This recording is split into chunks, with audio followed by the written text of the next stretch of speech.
Hello everyone. Unit third company अधिनियम 2013 के अंतर्गत चैप्टर 1 जो सर्टिफिकेट ऑफ इनकॉर्पोरेशन या फॉर्मेशन ऑफ कंपनी से कंसर्न था, इसके अलावा जो यूनिट सेकंड जिसमें कंपनी के इम्पोर्टेंट डॉक्यूमेंट्स जैसे MOA, आर्टिकल ऑफ एसोसिएशन और प्रोस्पेक्टस के बारे में हम पूर्व के वीडियो में बता चुके हैं। आज हम जो बताने जा रहे हैं वो है अंश पूंजी। शेयर कैपिटल या अंश पूंजी कंपनी को रेजिंग फंड्स करने के लिए या कंपनी को अपने बिजनेस को बढ़ाने या ग्रोथ करने या प्रोजेक्ट्स को पूरा करने के लिए जो फंड्स रेज किए जाते हैं वो दो तरीके से किए जाते हैं, या तो अंशों के निर्गमन के द्वारा इशूइंग ऑफ शेयर्स और इशूइंग ऑफ डिवेंचर्स। जो शेयर्स जो इशू किए जाते हैं वो कंपनी के एक तरीके से उन लोगों को जारी किए जाते हैं जो सदस्य के रूप में या कंपनी में अपनी ऑनरशिप करना चाहते हैं। इसके अलावा डिवेंचर्स उन लोन प्रदाता व्यक्तियों या संस्थाओं को जारी किए जाते हैं कंपनियों के द्वारा, जिन्हें केवल अपने रिटर्न्स के रूप में जिन्हें केवल ब्याज प्राप्त करना होता है। तो सही मायने में जो शेयर होल्डर्स हैं वो कंपनी के अंशधारी होते हैं या कंपनी के स्वामी होते हैं। तो हम डिस्कस करने जा रहे हैं अंश पूंजी शेयर कैपिटल क्या होती है। यानी जब कंपनी द्वारा अपनी पूंजी अंशों अथवा ऋणपत्रों के निर्गमन करके प्राप्त की जाती है, अथवा जब कंपनी अपने अंशों का निर्गमन करके पूंजी प्राप्त करती है तो उसे अंश पूंजी कहते हैं। दूसरे शब्दों में हम बात करते हैं, अंश पूंजी का आशय कंपनी द्वारा निर्गमित किए गए अंशों से उगाई गई कैपिटल, वो आपकी अंश पूंजी कहलाती है। यानी अंशों के बेचने से जो प्राप्त राशि है वो अंश पूंजी कहलाती है। यानी हम बात करते हैं डेफिनेशंस की, तो अंश पूंजी से तात्पर्य है या अभिप्राय है उस पूंजी से है जो कंपनी को अंशों के निर्गमन से प्राप्त हुई है अथवा प्राप्त करनी है। MC कुच्छल के अनुसार तो हम कह सकते हैं कि कंपनी द्वारा अपने निर्गमित अंशों से प्राप्त राशि अंश पूंजी कहलाती है। और अंश पूंजी की क्या क्या विशेषताएं हो सकती है। नंबर 1, अंश पूंजी अंशों को विक्रय करने या बाई सेलिंग के द्वारा कंपनी प्राप्त करती है या प्राप्त करनी होती है। नेक्स्ट सेकंड वन, कंपनी के संदर्भ में अंश पूंजी तथा पूंजी कैपिटल और शेयर कैपिटल्स दोनों समान अर्थों में प्रयुक्त होते हैं, इनमें कोई अंतर नहीं होता है। अंश पूंजी स्थायी नेचर की होती है, या कह सकते हैं अंश पूंजी स्थायी होती है क्योंकि इसकी देयता कंपनी के द्वारा केवल न केवल समापन के ही समय सुनिश्चित की जाती है। यानी समापन या वाइंडिंग अप करते समय समस्त जो अंशधारी हैं उनकी देयताओं का भुगतान किया जाता है। बीच में या during the course of business company के अंशधारियों को भुगतान नहीं किया जाता है, न केवल सिर्फ समापन के ही समय अंशधारियों को भुगतान किया जाता है। अंश पूंजी शेयर कैपिटल और डिवेंचर्स में डिफरेंस होते हैं। कारण यह है कि अंश पूंजी कंपनी की संपत्ति को प्रकट करता है, जबकि ऋण पूंजी उसके दायित्वों को डिनोट्स करते हैं। अब हम नेक्स्ट कह सकते हैं अंश पूंजी का जो क्लासिफिकेशन है, वर्गीकरण ऑफ शेयर कैपिटल किस तरीके से कर सकते हैं। नंबर 1, अधिकृत अथवा पंजीकृत पूंजी, दैट इज ऑथराइज और registered capital. Second one, issued capital. Third one, subscribe capital. Subscribe capital को आप 2 पार्ट्स में बांट सकते हैं, कॉल्ड अप कैपिटल और अनकॉल्ड अप कैपिटल। इसके अलावा याचित पूंजी जो कॉल्ड अप कैपिटल है उसको प्रदत्त प्रीपेड कैपिटल और अनपेड कैपिटल, और लास्ट वन है आपका रिजर्व कैपिटल। तो सबसे पहले हम डिस्कस करने जा रहे हैं वो है आपका अधिकृत पूंजी या रजिस्टर्ड पूंजी से आज से कम ऐसी पूंजी से जिसका रजिस्ट्रार के यहाँ पारदर्शी सीमा नियमों में उल्लेख कर दिया गया है, यानी वह पूंजी जिससे कंपनी रजिस्टर्ड हुई है वो उसकी अधिकृत पूंजी कहलाती है। यानी जिस पूंजी का उल्लेख या अंश पूंजी का उल्लेख कंपनी के पार्षद नियमों में एक up to the extent of the limit कर दिया गया है वो आपकी रजिस्टर्ड पूंजी या ऑथराइज पूंजी कहलाती है। यानी एक कंपनी अपने जीवन काल में इससे अधिक पूंजी जारी नहीं कर सकती। इसे कंपनी की नाममात्र पूंजी तथा पंजीकृत पूंजी या रजिस्टर्ड पूंजी भी कहते हैं। सेकंड वन, निर्गमित पूंजी इशूड कैपिटल। अधिकृत पूंजी का वह भाग जो जनता को क्रय करने के लिए निर्गमित किया जाता है, इशू किया जाता है, सब्सक्राइब करने के लिए जनता को आमंत्रित किया जाता है, वो आपका निर्गमित पूंजी कहलाती है। यानी अधिकृत पूंजी का कुछ भाग तत्काल निर्गमित किया जा सकता है तथा शेष भाग भविष्य में आवश्यकता अनुसार निर्गमित किया जा सकता है। नेक्स्ट वन है third one, that is subscribe capital means प्रार्थित पूंजी या अभिधत पूंजी। यह अधिकृत पूंजी के उस भाग का प्रदत्त मूल्य है जो नगद राशि अथवा किसी अन्य प्रतिफल के लिए वास्तव में आवंटित किया गया है। यानी कि हम कह सकते हैं यह निर्गमित पूंजी का वह पार्ट है जो जिसे जनता द्वारा ले लिया गया है। यदि जनता संपूर्ण निर्गमित पूंजी को लेने के लिए तैयार हो जाए तो निर्गमित एवं प्रार्थित पूंजी बराबर होगी। थर्ड वन, मांगी हुई या याचित पूंजी कॉल्ड अप कैपिटल। यह पूंजी का वह भाग है जो कंपनी द्वारा अंशों के आवेदन, आवंटन या याचना कॉल्स के रूप में कंपनी के द्वारा मांग लिया गया है। इन सब का योग मांगी हुई पूंजी कहलाता है। इसके बाद पेड अप कैपिटल, मांगी गई पूंजी का वह भाग जो अंशधारी द्वारा भुगतान कर दिया जाता है, चूकता या प्रदत्त पूंजी कहलाती है। इसके बाद नेक्स्ट वन है रिजर्व कैपिटल। रिजर्व कैपिटल जब कंपनी अपनी सभा में आवश्यक प्रस्ताव पारित करके अयाचित पूंजी के भाग को समापन के लिए या समापन के समय के लिए सुरक्षित कर लेती है तो उस पूंजी को संचित अथवा आरक्षित पूंजी कहते हैं। यानी कि कुछ पार्टी, मान लो सपोज कीजिए कि कोई 10 रुपये का कंपनी के 10 लाख शेयर्स हैं और 1 शेयर्स की कीमत 10 रुपये है, और यदि कंपनी उसमें से 7 रुपये याचनाओं में या आवंटन के समय मांग लेती है तो 3 रुपये जो प्रति शेयर बचा हुआ है वो कंपनी की रिजर्व कैपिटल के रूप में माना जाएगा, और कंपनी उस 3 रुपये प्रति शेयर की मांग कंपनी के समापन के समय, वाइंडिंग अप के समय कंपनी के दायित्वों के सेटलमेंट करने के उपयोगार्थ किया जाएगा। इसके बाद नेक्स्ट जो इम्पोर्टेंट चीज़ है वो है रिजर्व कैपिटल और कैपिटल रिजर्व यानी आरक्षित पूंजी। रिजर्व कैपिटल और कैपिटल रिजर्व या पूंजी संचय, उसमें क्या अंतर है?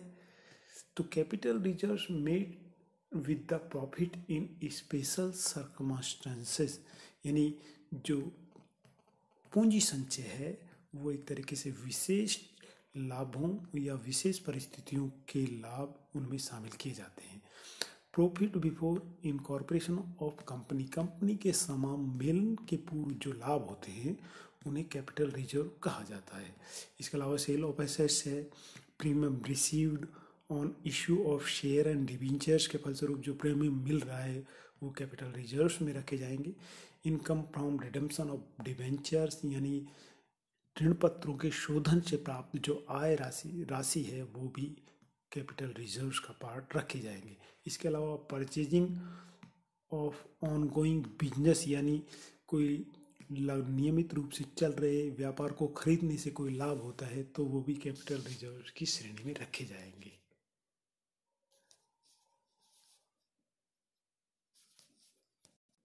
नेक्स्ट वन है अल्ट्रेशन ऑफ शेयर कैपिटल। अंश पूंजी में परिवर्तन किस तरीके से किया जा सकता है। नंबर 1, अधिकृत पूंजी या आपका शेयर कैपिटल में परिवर्तन यानी कि नए अंशों के निर्गमन के द्वारा किया जाता है। बाय इश्यूइंग न्यू शेयर्स यानी अल्ट्रेशन इन शेयर कैपिटल कुछ नए अंशों के निर्गमन के द्वारा अंश पूंजी में वृद्धि करके किया जा सकता है। यानी यदि कंपनी को अधिक पूंजी की आवश्यकता होती है तो वह अंश पूंजी में वृद्धि करके अथवा ऋण लेकर ऐसा कर सकती है।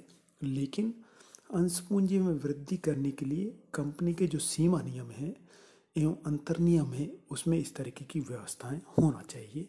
यानी कैपिटल क्लॉज या जो कंपनी के जो शेयर कैपिटल से उसमें परिवर्तन तभी संभव है जब पार्षद सीमा नियम में कैपिटल क्लॉज के अंतर्गत प्रावधान किया गया हो।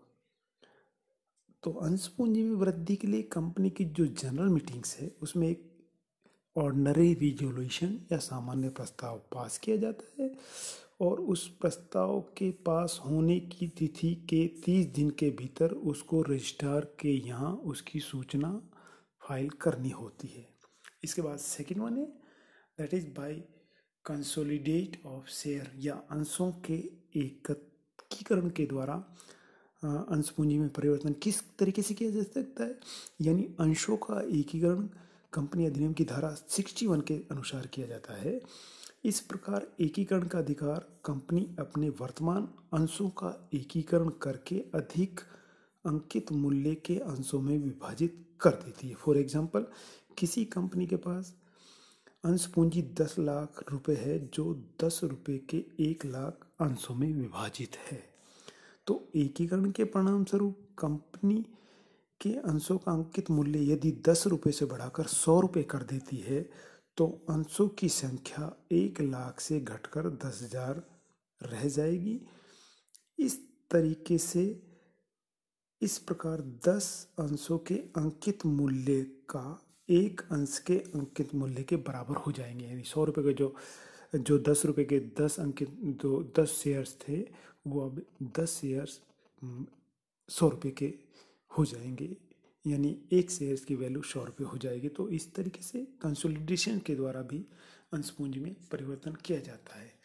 By converting share into stock अंशों का स्कंद में परिवर्तन करके कंपनी के अंतर्नियम में यदि इस तरीके से व्यवस्थाएं दी हुई है तो कंपनी उन प्रोविजंस के अकॉर्डिंग फुल्ली पेड अप जो शेयर्स हैं उनको स्टॉक्स में परिवर्तन कर सकती है या स्टॉक को पुनः फुल्ली पेड अप शेयर्स में कन्वर्ट कर सकती है। उसके लिए भी कंपनी को साधारण समय में प्रस्ताव लाना होता है और प्रस्ताव पास होने के 30 दिन के भीतर आरओसी के यहाँ उसकी एक प्रतिलिपि फाइल करनी होती है। इसके बाद फोर्थ वन है आपका अंशों का विभाजन by division of by subdivision of shares. यदि कंपनी के अंतर्नियम इस बात की परमिट देते हैं तो कंपनी अपने अंशों को कम मूल्य वाले अंशों में विभाजित कर सकती। जैसे फॉर एग्जांपल 100 रुपये वाले एक अंश को 25 रुपीज़ के 4 अंशों में विभाजित करना।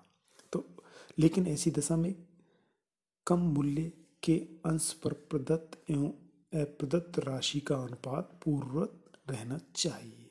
तो इसके लिए भी आपको जो साधारण सभा है उसमें एक साधारण प्रस्ताव पारित करना होता है और उसकी सूचना प्रस्ताव पारित होने के 30 दिन के भीतर आरओसी के यहाँ प्रस्तुत करनी पड़ती।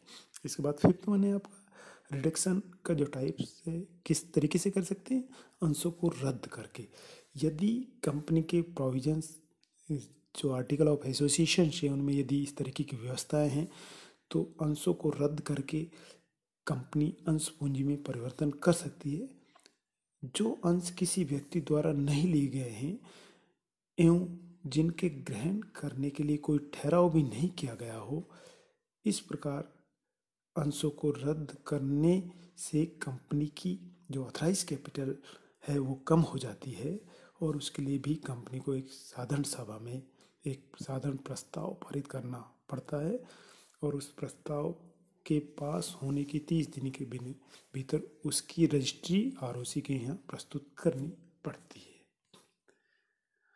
नेक्स्ट हम डिस्कस करते हैं procedure of alteration in share capital. अंश पूंजी में जो परिवर्तन है या अल्ट्रेशन है उसकी प्रक्रिया क्या होनी चाहिए। नंबर 1, सबसे पहले उसका प्रावधान अंतर्नियमों में होना चाहिए, तो ही उस स्थिति में कंपनी अपने अंश पूंजी में परिवर्तन कर सकती है। सेकंड 1, इसके लिए प्रस्ताव पास करना चाहिए।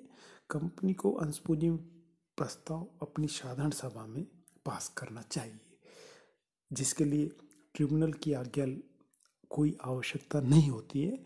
इसके अलावा जब रिजोल्यूशन पास हो जाता है उसको रजिस्ट्रार के यहाँ, जो स्टेट रजिस्ट्रार है उसके यहाँ 30 दिन के भीतर उस प्रस्ताव के पास होने का जो मिनट्स है वो यहाँ रजिस्ट्रार के यहाँ फाइल करना चाहिए। नेक्स्ट है आपका that is reduction in share capital, यानी अंश पूंजी में कमी। सेक्शन 66, अंश पूंजी में कमी। किसी कंपनी के अंश पूंजी में कमी का आशय उसकी प्रदत्त पूंजी जो पेड अप कैपिटल है अथवा अभियाचित पूंजी में कमी करना है। लेकिन टेक्निकली हम कह सकते हैं शब्दों में, अंश पूंजी में कमी करने का आशय ये नहीं कि अनिर्गमित जो अनइश्यूड अंश हैं उनको कैंसिल करने से नहीं होता है। अर्थात पूंजी को सुरक्षित रखना कंपनी अधिनियम का मुख्य सिद्धांत है। अच्छे अंश पूंजी एक ऐसा कोष है जिसके माध्यम से कंपनी के लेनदारों को भुगतान भी किया जाता है।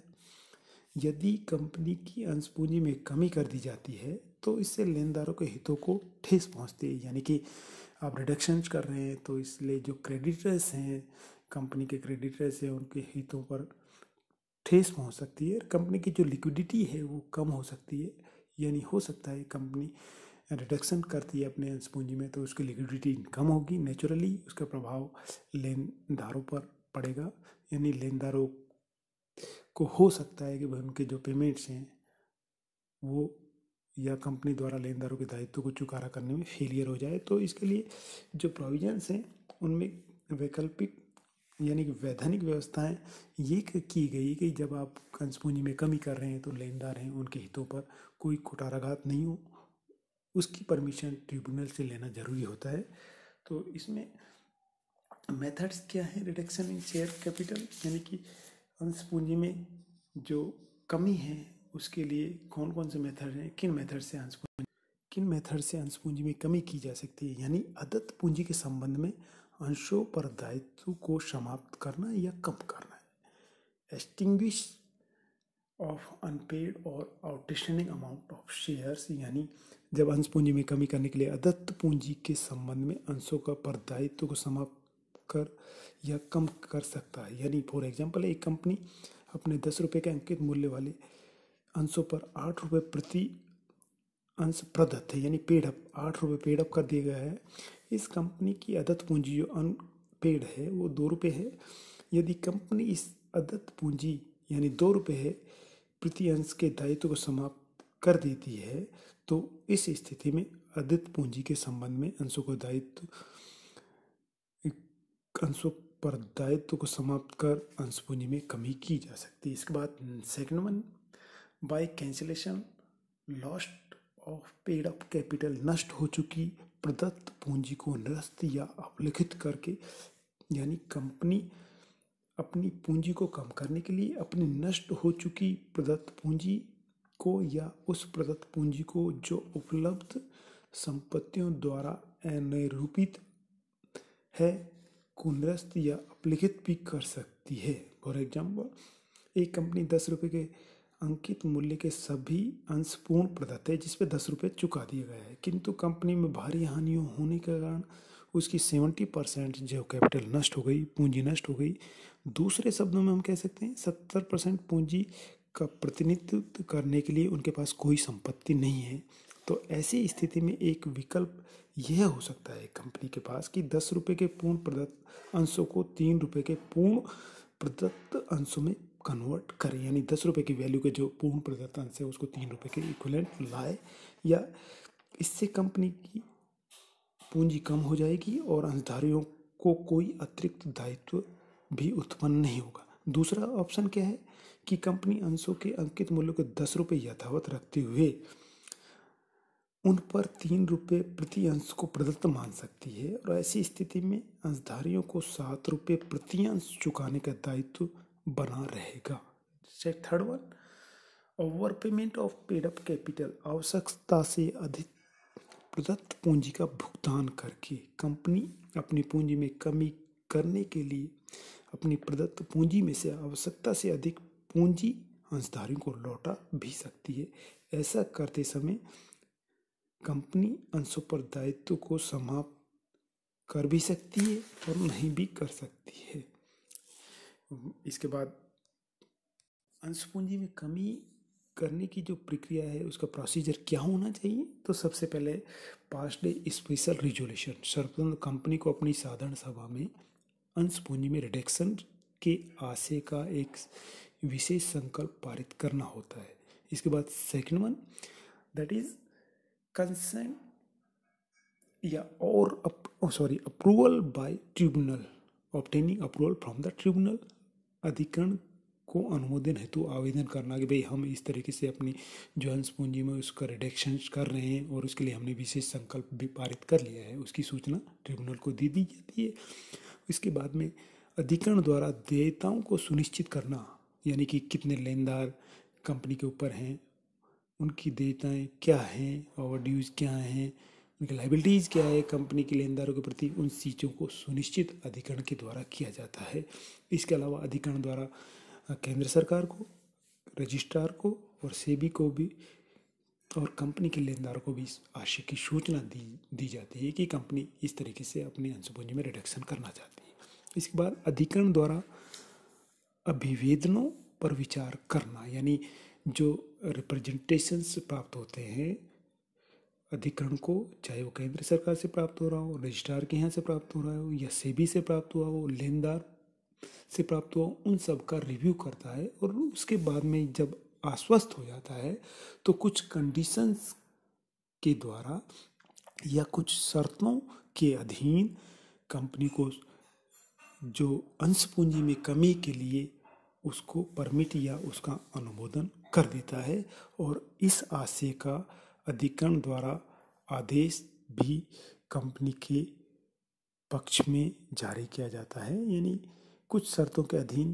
कंपनी की जो रिडक्शन है कैपिटल में उसकी अप्रूवल अधिकरण के द्वारा दे दी जाती है। इसके बाद आदेश का पब्लिकेशन किया जाता है।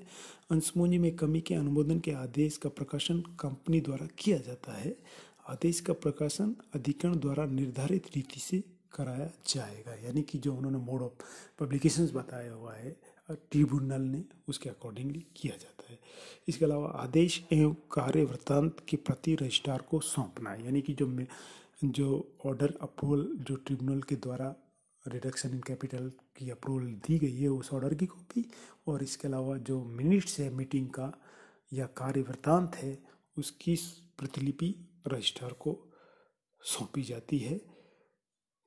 यानी कि आदेश की जो ट्रिब्यूनल का आदेश है उसके 30 दिनों के भीतर में आरओसी के यहाँ प्रस्तुत किया जाता है, जिसमें अधिकरण द्वारा अनुमोदित कार्य वृत्तांत में निम्न तथ्यों का भी उल्लेख होता है, यानी अंश पूंजी की राशि क्या है, अंशों की संख्या जिनमें अंश पूंजी का विभाजन किया गया है, प्रत्येक अंश की राशि एक्सेट्रा। इसके बाद नेक्स्ट वन है रजिस्ट्रार द्वारा पंजीयन एवं प्रमाण पत्र का निर्गमन। तब रजिस्ट्रार उन सभी का पंजीयन कर लेगा तथा उस पंजीयन का प्रमाण पत्र जारी कर देता है कि इस तरीके से कंपनी की जो कैपिटल क्लॉज है उसमें ये इस तरीके से अमेंडमेंट कर लिया गया है। इसके अलावा अंशों के पुनः क्रय के प्रावधान लागू नहीं होते हैं यदि इस तरीके से यदि कंपनी अधिग्रहण के आदेश के प्रकाशन संबंधी प्रावधान का पालन नहीं करते हैं तो कंपनी पर कम से कम 5 लाख रुपए तथा अधिकतम 25 लाख रुपए तक का जुर्माना किया जाता है। तो सभी को थैंक्स। नेक्स्ट जो वीडियो में हम शेयर किसे कहते हैं, तो टाइप्स ऑफ शेयर्स, उनके कितने होते हैं, इसी तरीके से जो रेजिंग ऑफ फंड्स डिबेंचर्स के द्वारा किया जाता है, डिबेंचर्स किसे कहते हैं, शेयर और डिबेंचर्स में क्या क्या अंतर है। तो बहुत बहुत धन्यवाद।